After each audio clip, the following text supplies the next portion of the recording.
안녕하세요. 양희사의 금융가의 양영빈입니다.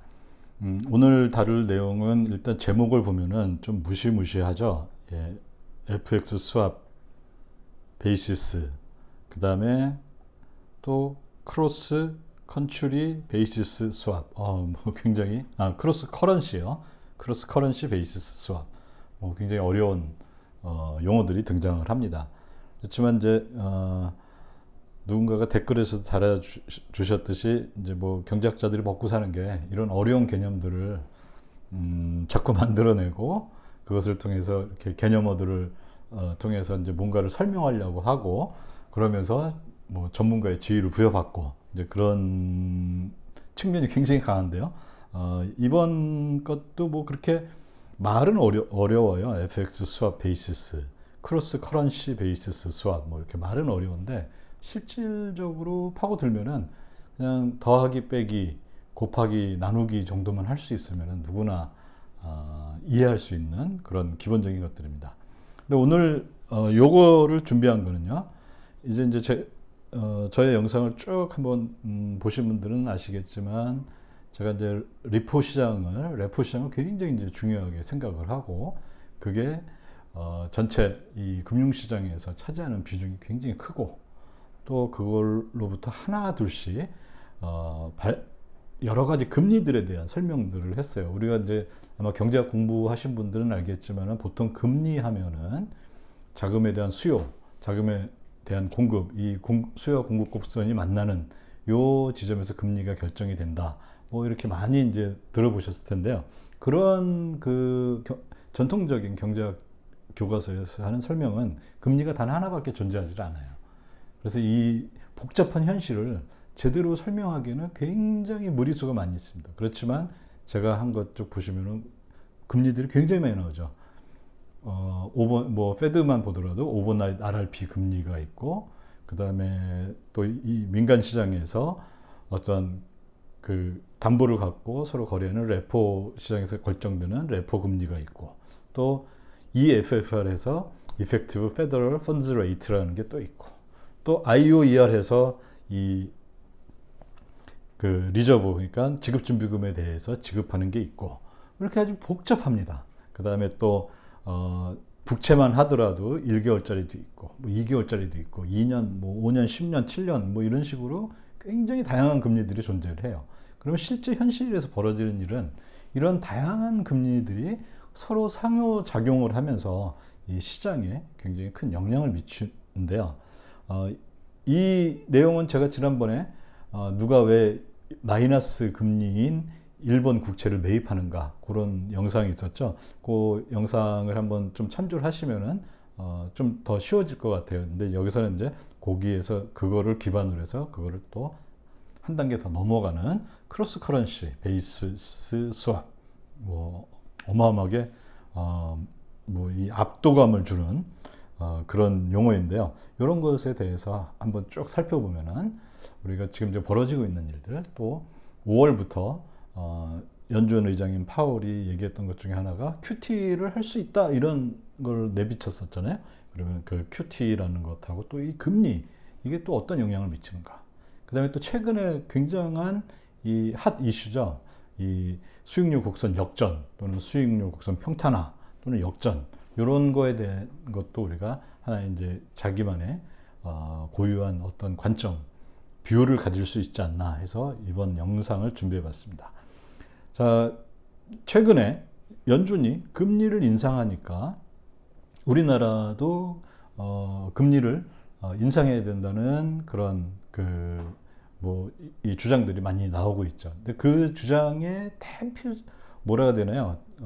근거 중에 하나는 뭐냐면은 연준의 금리가 높으면은 우리나라 한은의 금리보다 연준의 금리가 높으면은 어떤 일이 벌어지냐? 보통 돈 되는 걸 쫓아서 가죠. 이자를 많이 주는 데로 가죠. 그러면은 한국에 들어와 있던 달러 자금들이 일시에 미국으로 이탈을 한다. 그러면 그걸 막기 위해서는 최소한 한국의 우리나라의 금리가 연준보다는 높아야 되지 않느냐? 뭐 이런 식의 얘기들이 많이 있는 거 아마 들어보셨을 거예요. 근데 이제 오늘 준비한 영상에서는 꼭 그렇지만은 않다. 물론 금리 차이도 중요하지만 또 다른 중요한 것이 있다. 그거를 설명하는 게 바로 FX 스왑 베이시스 또는 크로스 커런시 베이시스 스왑입니다. FX 스왑 요거는 제가 지난번에 아까도 말씀드렸듯이 누가 왜 마이너스 금리인 일본 국채를 매입하는가 요거 할 때 잠시 이제 얘기를 드렸었는데 그때는 조금 어려웠던 것 같아요. 도표들도 있고 막 수식도 나오고 하는데 이번에는 한번 그거 없애고 그냥 더하기 빼기만 갖고서 한번 해보는 걸 하겠습니다. 자, FX 스왑하고 크로스 커런시 스왑은 굉장히 비슷해요. 그런데 차이점이 있습니다. FX 스왑은 한 번으로 거래가 완성이 된다. 그리고 보통 3개월 기준으로 한다. 즉 FX 스왑이라는 게 FX가 foreign exchange, 즉 외환이죠. 외환을 서로 두 나라의 뭐 예를 들어 뭐라 그럴까요? 한국은행 말고 국민은행하고 미국에 있는 JP모건하고 야 내가 원화를 줄게 너는 나에게 달러를 다오 이런 식으로 서로 이 외환을 교환하는 거를 의미합니다. 3개월 기준이라는 건 뭐냐면 이번에 교환했다가 3개월 뒤에 다시 원래대로 내가 갖고 있는 원화 줄게 너는 네가 갖고 있는 달러 줘 해서 이렇게 다시 원상태로 가는 거. 요게 이제 FX 스왑이라고 보시면 됩니다. 한 번의 거래 1회로 한 번의 거래가 완성이 되는데요. 근데 크로스 커런시 스왑이라는 건 뭐냐면은 이게 FX 스왑은 보통 뭐 3개월이 이제 제일 많은데요. 크로스 커런시는 뭐 5년 또는 10년, 즉 장기에 걸친 거래를 해요. 그런데 여기에서 이제 재미있는 게 뭐냐면, 그러면 그 중간에 어떻게 하냐? 그러면 처음에 딱 한 번 하고, 예를 들어 이게 10년짜리다. 그럼 10년 후에 이 외환을 바꾸느냐?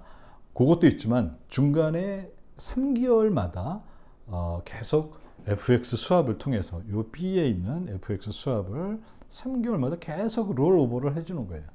그러면 지금부터 딱 시작했습니다. 그러면 4월에서 시작했어요. 그러면 이제 4, 5, 6 이제 7월 초에 다시 한번 또 요 계약을 또 갱신하는 거죠. 그러면 또 7, 8, 9에서 10월 초에 또 갱신하고 그 다음에 1월 초에 또 갱신하고 이런 식으로 가는 게 크로스 커런시 스왑입니다.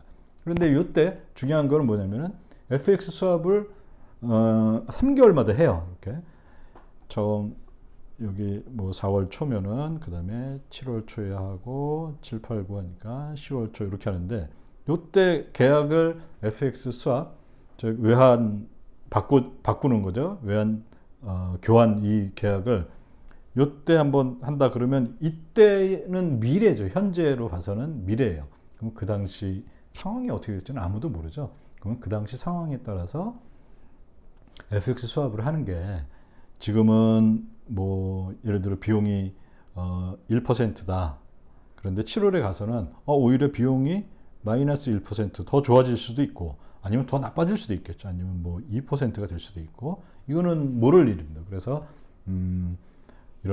이걸 베이시스라고 그러는데요. 그 위험에 노출이 돼 있다. 이 크로스 커런시 스왑은 이렇게 크게 이제 두 가지로 FX 스왑과 크로스 커런시 스왑 이런 식으로 이렇게 나눌 수가 있고요. 그리고 크로스 커런시 스왑은 FX 스왑을 3개월마다 이렇게 계속 롤오버를 해 나가는 그런 거다. 만기가 10년이면은 40번 하겠네요. 그렇죠? 3개월마다 쭉 하니까요. 자, 그 다음에 FX 스왑 베이시스, 그 다음 또는 크로스 커런시 베이시스 스왑에서 제일 중요한 이 그래프가 바로 요겁니다. 여기 보면은 여기를 기준으로 해서 여기가 언제입니까? 예, 딱 봐도 2008년이죠. GFC 글로벌 파이낸셜 크라이시스 전 지구적인 금융 위기 2008년 이전에는 요 베이시스가 나타나는 게 뭐냐면은 원을 예를 들어 원하고 달러를 교환한다.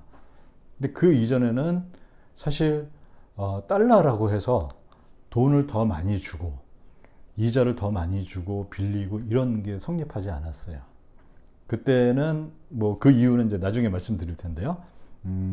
그때는 이게 0이라는 거는 뭐냐면은 이게 베이시스인데요. 베이시스 포인트인데 베이시스 보통 이 강의에서 이제 알파라고 하죠. 그 부르기 힘드니까요. 알파가 2008년 이전엔 0 근처에 있어요. 근데 이게 왜 그때는 그랬느냐? 얼마든지 내가 예를 들어 한국 원화다 그러면 달러랑 바꾸는데 이 베이시스가 얼마 들어요? 뭐 하면은 물론 그때는 한국은 빼고 저거로 하죠. 그 엔화로 할게요. 예, 한국은 뭐 그때는 아직 뭐 작은 그런 거였으니까요. 엔화하고 이 달러를 바꾸는데 거의 이 달러가 유리하든지 엔화가 유리하든지 이런 게 없었어요. 거의 0에서 놀고 있었습니다. 그러다가 2008년 이후에는 엔화가 보면은 2008년 때 200포인트까지 베이시스가 나빠졌어요. 이거는 이제 관습적으로 마이너스가 생기면 달러가 더 유리한, 달러 보유자가 더 유리한 걸 의미합니다. 이런 식으로 계속 시장이 최근까지도 마이너스도 어떻게 보면 마이너스가 일상화된 시대가 됐습니다. 그러면 이런 것들이 왜 일어나고 이것도 앞으로 어떻게 되고 그럴 것인가에 대한 게 이제 이번 강의의 핵심이라고 보시면 됩니다. 자, 그러면 그나마 쉬운 FX 스왑 베이시스, FX 스왑부터 보겠습니다. 한 번만 거래한다 그랬죠. 그래서 시작, 준비, 땅 하고 만기 요 딱 두 가지만 있습니다. FX 스왑에서는요. 그러면 개념은 굉장히 간단합니다. 뭐냐면은 일본 투자자가 A가 있고 미국 투자자 B가 있어요. 그러면 돈을 바꾸는 거니까 일본 투자자는 미국 투자자인 B에게 엔화를 주겠죠. 그러면 10엔을 줬어요. 그러면 미국은 얼마 줘야 되나요? 그러면 그 당시 현물 시장의 환율인 S 요거로 뭐 예를 들어 이게 0.1이다. 그러면 0.1 곱하기 10N 한 요 달러 10 곱하기 S 달러만큼 일본 투자자에게 줍니다. 자, 그 다음에 만기가 다가왔어요. 그럼 만기가 다가오면은 만기에는 어떻게 하냐면은 원래는 10만 줬어요. 10을 받았으니까 10만 줬어요. 그리고 근데 여기 알파를 했죠. 알파가 GFC 금융위기 이전에는 알파가 0이었다는 거예요. 이게 이제 베이시스라고 부르는 겁니다. 이게 베이시스.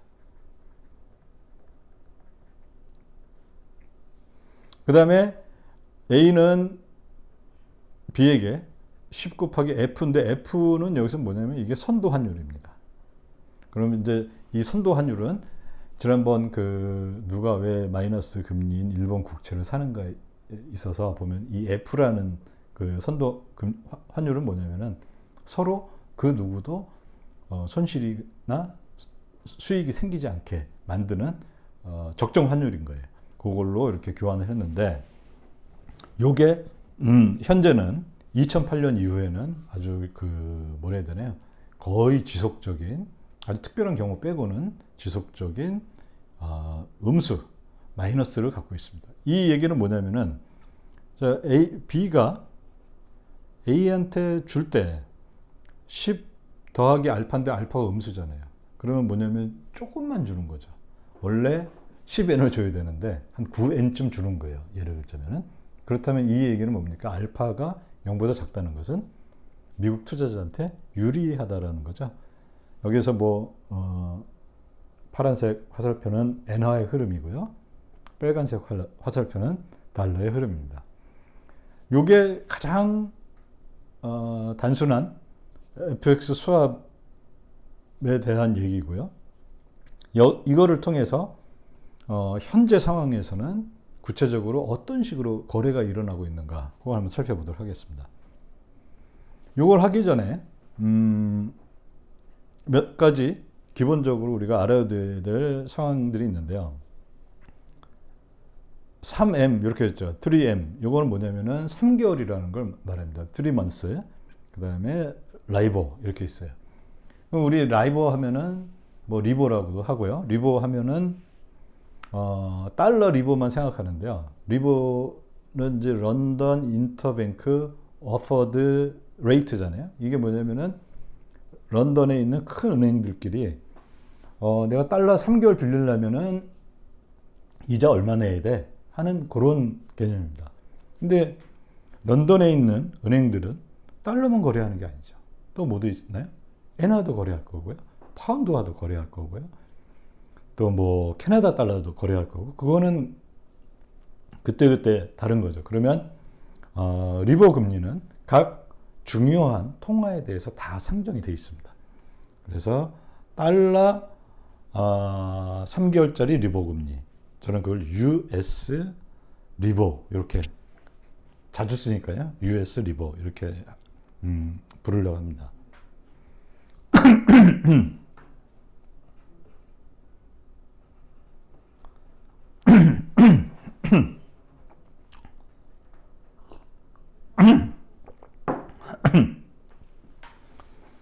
요거는 왜 중요하냐면은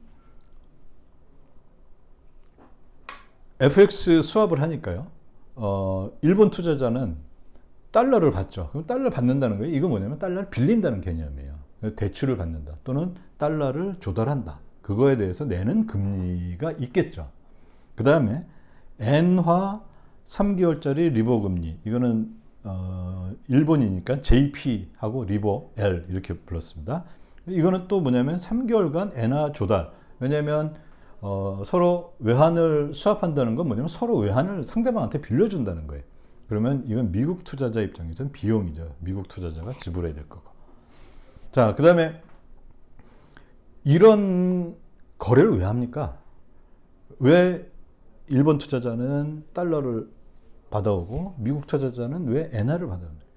서로 쓸 일이 있는 거예요. 엔화를 가지고서 미국 투자자는 엔화를 갖고서 뭔가를 하려고 그러는 거고, 그 다음에 일본 투자자는 달러를 갖고서 뭔가를 하려고 하는데 뭐를 합니까? 예, 국채에 투자를 하는 거예요. 국채에 매입을 하는 겁니다. 이게 보통 이제 주로 큰 은행끼리 이렇게 하는 그런 거래거든요. 그러면 이게 이제 만기를 딱 맞춰야 되니까, 만기가 불일치되면은 이게 안 되니까요. 만기를 딱 맞춘다는 가정을 한다면은 UST, 이게 US 트레저리입니다. 즉 미국 국채 3개월짜리에다가 하겠죠. 그러면 조달한 달러로 투자를 하는 겁니다. 일본 투자자한테는 그런 3개월짜리 국채를 샀으니까 거기에 이자가 얼마 있으면 그 이자만큼 수익이 생기겠죠. 그 다음에 JGB, Japanese Government Bond 이렇게 썼습니다. 그러니까 즉 일본 국채 3개월짜리를 미국 투자자는 일본 국채 3개월짜리를 매입을 하는 겁니다. 그래서 이건 또 마찬가지로 미국 투자자의 수입이 되겠죠. 그런데 만약에 일본 국채 3개월짜리가 이자율이 음수다, 마이너스다, 그러면 이거는 손실이 되겠죠. 뭐 그거는 당연한 거고요. 그러면 이런 상황에서 제가 아까도 말씀드렸듯이 FX 수합 베이시스를 알파로 이제 이렇게 나타냈는데요. 알파가 0보다 작다면 이건 미국 투자자한테 유리한 거다. 그러면 그거를 두 가지 케이스로 한번 나눠서 보겠습니다. 일본 투자자와 미국 투자자 관점에서 각각 나누어서 한번 보도록 하겠습니다. 자, 먼저 미국 투자자 관점을 한번 살펴보도록 하겠습니다.